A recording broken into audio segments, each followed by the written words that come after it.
Let's have a conversation.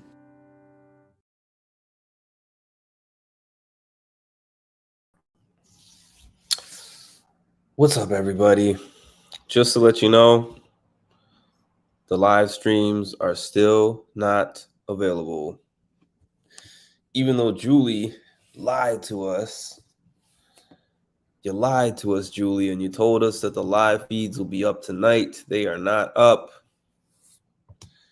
It is 11:42 p.m. I pay $9.99 a month for my Paramount Plus subscription. I get the commercial-free version of Paramount Plus. And the live feeds is a big part of why I get Paramount Plus. You got to get them feeds up. We've been the entire calendar day with no feed. We've been since early afternoon yesterday with no feed. We're about to drag into a third day with no live feed. For live feeders like myself, this is very upsetting. And this is exactly what I was worried about. The game being impacted significantly with this Luke BS.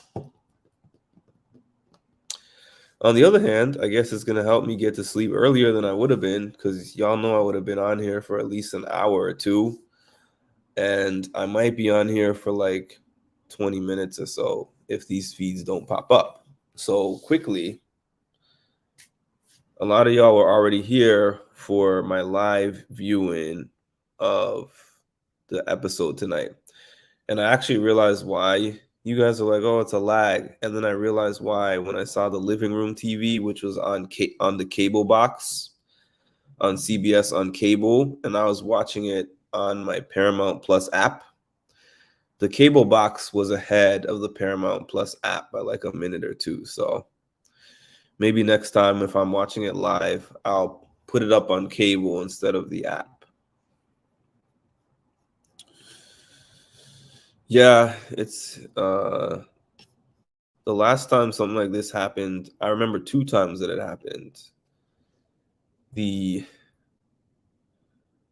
Kyle incident and also the split house thing last year with the wall yeller. I'm wondering why to myself that they would immediately on week 2 go right to like a split house twist when that didn't work last year, unless they figured out another way to accomplish that. I mean,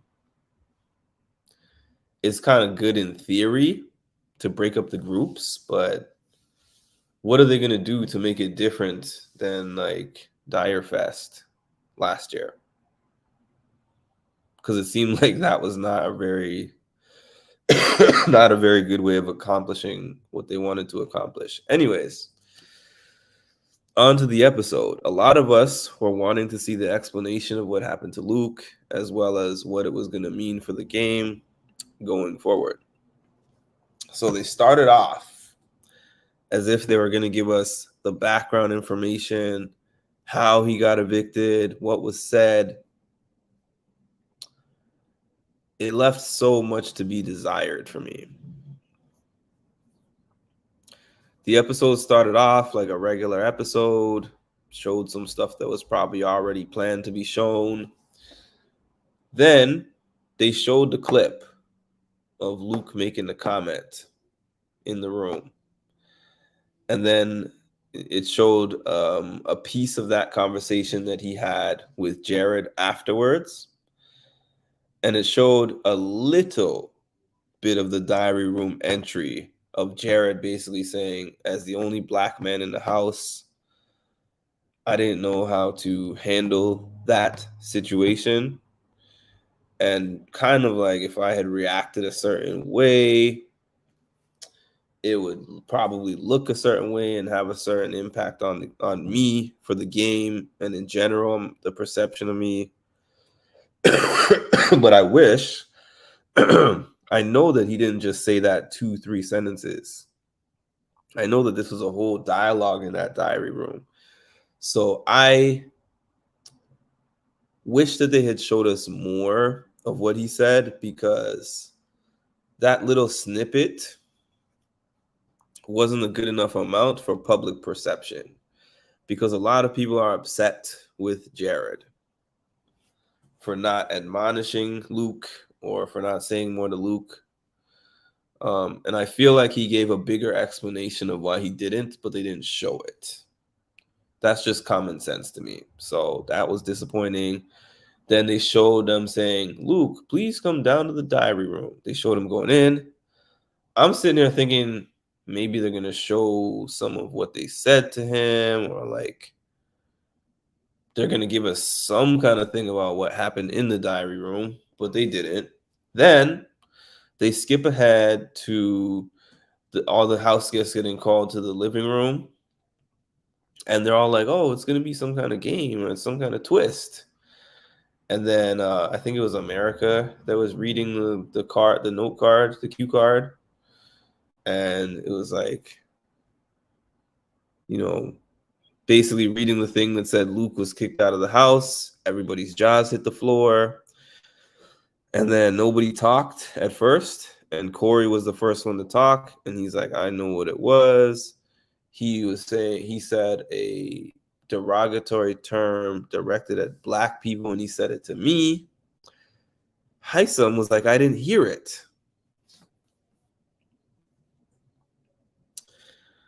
I mean, some people believe that. I have a hard time believing that, because he was standing right there. He was looking at him the whole time. He was right there when he said, dude, I'm so sorry. Even if you didn't hear it, even if by some weird way that one just slipped by you, you were there when he apologized and said, I didn't mean to say that, and say I was trying to say narwhal. So even if you didn't hear the word, you can't convince me that you were just standing there, but your mind and your ears were on another planet. I don't believe him. I don't believe him. So then after Hisam said, I didn't hear that, Corey, they basically showed kind of being like, this shouldn't have been brought up in front of everybody. But I understand Corey in a way, because he probably thinking, I want to talk to people. If I'm talking to them at all, I'd rather do it amongst small groups. But it's something that impacts the whole house. So I believe the whole house has a right to take part in that conversation. Now, if later on in your subgroups or in your individuals, you want to talk to people about your perspective, how you feel about it, one-on-one or with groups of 2, 3, 4, whatever you want to do, that's fine. But I think that somebody should have brought it up. Would I have rather Jared spoken on it? Absolutely. I would definitely rather Jared have been the one to bring it up. However, I'm not mad at the fact that Corey brought it up. And quite frankly, Corey looked very bothered when he said it. Kudos to Corey for that. Corey did not like that. It was clearly visible. He was visibly uncomfortable. And he was bringing it up to Izzy, and they cut it out of the feeds, but, he was saying this before Luke got evicted.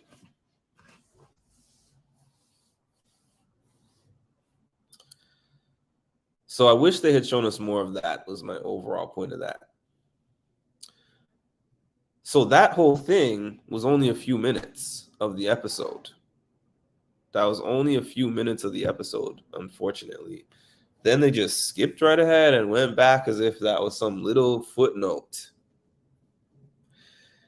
And then we get to the end of the episode. Actually, at the end of that part, the thing on the cue card, it was like evictions will continue as scheduled. So I'll say I and a lot of fans that I saw in the fandom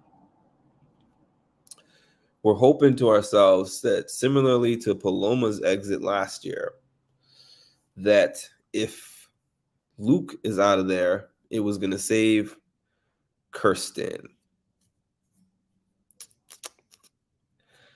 If Luke was out of there, it was going to save Kirsten. I have something that I just thought of in my head, actually.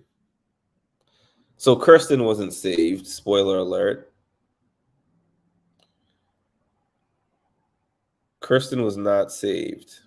So Kirsten left the house by unanimous vote, as was expected. And then they said there's going to be some twist on Sunday. We're going to see the twist. That's not normal. Normally, we get all the twist stuff on Thursday. Sunday is usually the ultimate filler episode. Wednesday gets us prepped for Thursday, and Thursday has all the twists. I don't recall them being like, oh, tune in on Sunday for this cliffhanger. Thursday, as far as I remember, they usually have the ceremony. They start the HOH, which they didn't. And then they show the end of the HOH on Sunday. But it's like this season, they're just like switching up the order of everything, and it's giving me a headache. I have a little bit of a theory of why they did not save Kirsten. There was another controversy floating around, and this is just me thinking of something randomly, but all day I've been arguing with people online who are talking about, oh, there's this clip floating around, which I finally saw, a clip floating around of Kirsten saying the N-word to Jared. Obviously, a different context, but all these people are like, well, if she can say it, if there's a zero tolerance policy on the word, then anyone who says it should be out, not just Luke. So she said it, she's got to go. So a part of me feels like CBS knew that she was going to get voted out. So they're like, we could let this twist, or we could do some like multiverse thing that allows her to stay in the game, or we could say that because somebody already went home, she doesn't have to go home. But I also, a part of me also feels like production is all up on social media. They're on Twitter, they're on Facebook. They read everything that people are putting online. I feel like that's the reason why Luke got ejected so quickly. And I feel like it could be a potential reason why they're like, it's better for us overall to let Kirsten go home as scheduled, so that we don't have to deal with the backlash of those basically racists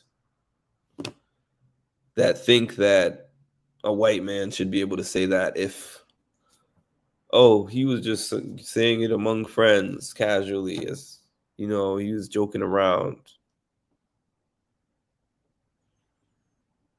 They're arguing about, oh, he should sue them if he's there and if he's not there and she's still allowed to be there, he should sue them. Anyone who's making that argument is just completely missing the whole point of the matter. Completely. Yeah, so there's no Kirsten's karma. I was actually watching a Taylor interview that she did with Sharon Tharp. And she was saying that Kirsten has faced some of what she's facing. Or what she faced in her season, but she said it's basically like a low to medium amount. Because in Kirsten's case, they were actually attacking her for gameplay stuff, for alliances that she formed, which I'm about to get into that in a little bit. But in Taylor's case, they were just flat out lying on this woman. Flat out lying. and in very disgusting ways. So I agree with her there. So when it comes to Kirsten's gameplay, I wanted to say something about Kirsten's gameplay. Oh, don't let me forget. She made this Phalanx 5, and she made this group of 3 with Mama Fee and Mama C. And that was the thing that springboarded everything. I think that she needed to work on, it's not the alliance part. She just needed to work on how she did the alliance. And what I mean by that is develop your core group. Like if Jared was part of her group for real, like she really trusted Jared, and maybe like one other person, like the way how Riley secured Jag and Blue. So if, let's say for instance, if Cirie and Felicia were her core people for real, which I know she never intended them to be, they were just insurance, but just using them as an example. Cirie and Felicia are her core people. She's like, you are my core. Now we need to build outer numbers around the core. We need to build some outer numbers around the core, but your core people know everything you're doing. That was the issue for her. Each different group, each different group that she was in, nobody knew about the other. So if she had a core group that knew about other moves that she was making, then somebody would be there to vouch for her. But the fact that she individually made a bunch of different moves and didn't tell anybody, like, this is what Mama Fee said. This is the same thing she said. Like, you can have other groups, but you didn't tell nobody. You didn't tell us about them, and you didn't tell them about us. So every move you've made is shady and is only to benefit you. You in the Big Brother game have to make a combination, the right combination of moves that are going to benefit you and another person, but you got to make just enough that you are going to edge the person at the end. There's nobody that operates fully alone, does not have a single person that they're working with, but are working with multiple groups that they're just lying to. Even if you have somebody that you want to take to the final 4 and cut off at 4, like how Xavier managed to do with Kyland. Remember, he actually had a final 2 with Big D. So that was part of the plan. She didn't seem to have a plan. She just seemed to be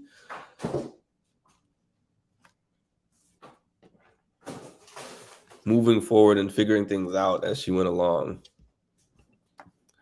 Kirsten brought everything on herself. Her blaming Cirie for everything is so childish. I think at that point she kind of just knew she was on her way out. She pretty much just knew she was on her way out, and she was looking for somebody to put the blame on. I don't know if someone put the bug in her ear, but yeah, Cirie is not the main reason because everybody was putting her name in there.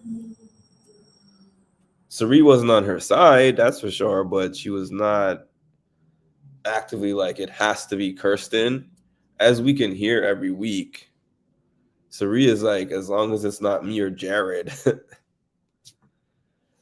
I can tell that with Cirie, it's like there's a core group that she really likes, but if she's willing to let go of anybody except Jared. And I respect that. And those who have watched The Traitors know. Those who have watched The Traitors know the way that she can compartmentalize personal and game and switch. between the two really easily for the most part. Oh, I forgot to mention that, actually. I forgot to mention that. I forgot to mention her reaction when Julie said that Jared and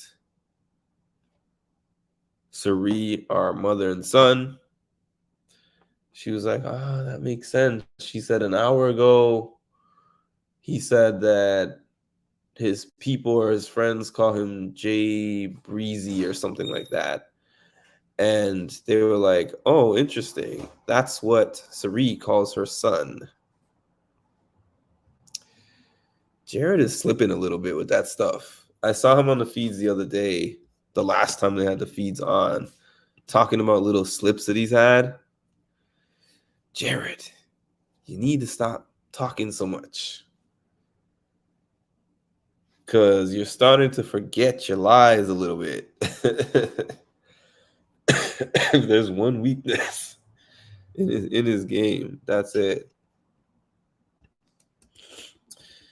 All right, so to let y'all know, I said I was only going to be on here for a little bit, depending on if the feed's going or not. And currently, it's a little after midnight for me. All they're showing is dogs.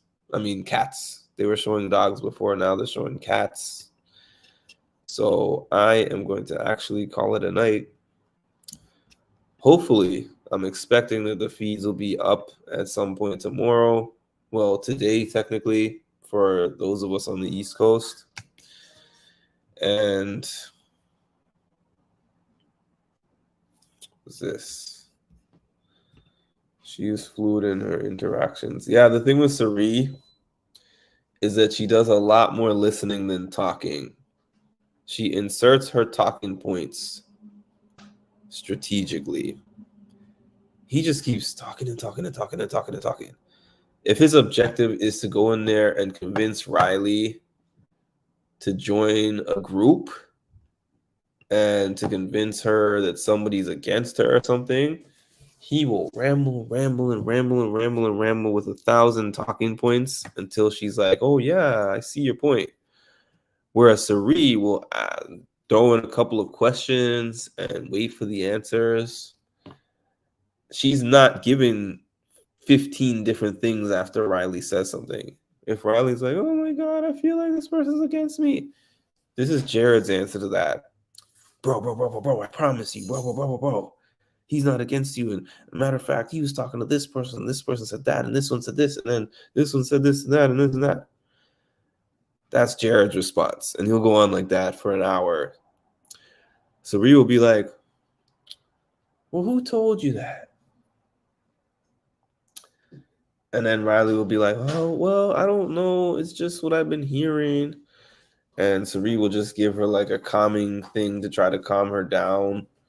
And she'll be like, I can assure you that this person is not thinking this. I promise you that, or you're not the top target. Her goal is not giving her a believable story with lies. Her goal is just saying it once or twice with conviction and giving her like positive body language and reassurance. So when she said she doesn't play the game like Jared, I know exactly what she means. Now, that's not to discredit Jared. Jared has been playing a good game in his own right, but Jared would not be able to win a show like The Traitors. I don't remember the name of that guy who was one of the first 3 traitors. I know there was Cody and Cirie, and there was one other guy that used to wear this hat, and he was just talking all the time. That's kind of what Jared reminds me of. Jared would not be good on The Traitors. Now, with that said, with this group here, Jared could still possibly make some noise on The Traitors. I mean, Jared could still possibly make some noise on Big Brother, and with his mom there to give him assistance, he can possibly make some noise. But if you put Jared on a season with skilled reality TV competitors, it might look different. But with this group, I think he's doing just fine for now. Can I see him shooting himself in the foot down the line? I can. I'm rooting for the two of them all the way, but somebody's going to go. I mean, if they do it, kudos to them. But this would probably be Cirie's hardest test. It's like keeping her son in check. And that's the other thing. She sprinkles in some legit advice.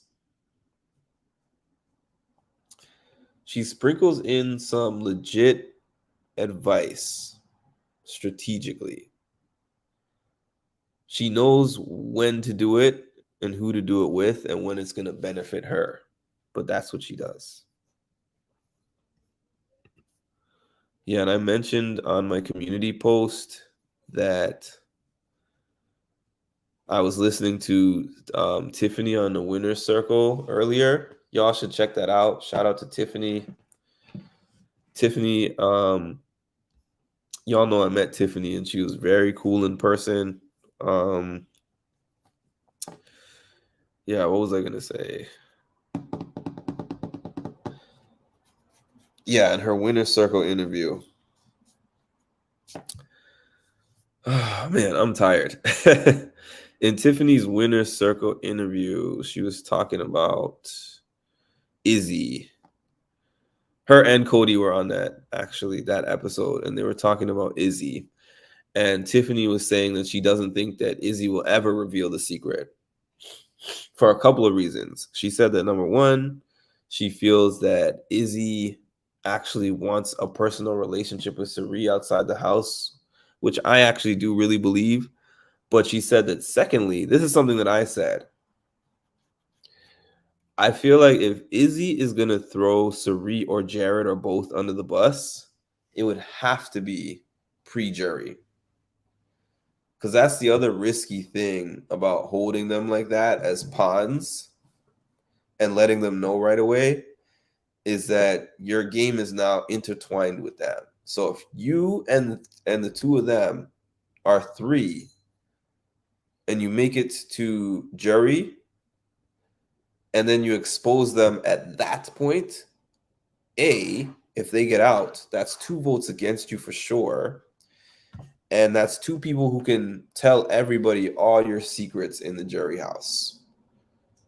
So it's super duper risky the way that she did it. Super risky the way that she did it. And I think that people would respect the gameplay more if she worked in the house knowing their secret and found the right time to strategically use that to keep herself safe.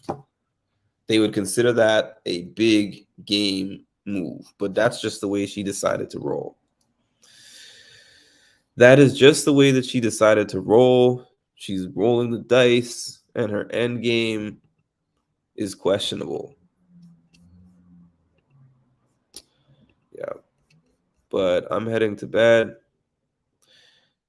Thank y'all for tuning in tonight. Still no live feeds. Hopefully we'll get some up tomorrow. We might get into this. We're planning to get into this Challenge USA full recap tomorrow at 9 p.m. Eastern time. Thank y'all for your support. Please make sure like, comment, subscribe, hit the notification bell to get notified of when your boy puts out some more great content. I had a concert that I was going to go to in the AM. Not happening. It was a free concert, because if it was not a free concert, I still would have gone. But I think that I need the rest more than I need that. And I'll talk to you guys later. Have a good night. So you literally were one of my very first followers. And then when you followed me and I, followed back, I was like, this dude is cool. Like, if they say talk to your manager, you just say, you know what, talk to the hand. You don't need to be on my podcast. But Yeah, dude. Yeah, you do a great job. Thank you. I always get a kick out of talking with you on Patreon. You have a really good, view on it. That wasn't planned. You know what? Thank But you. I like this Canadian. I Well, like this one. well, thank you.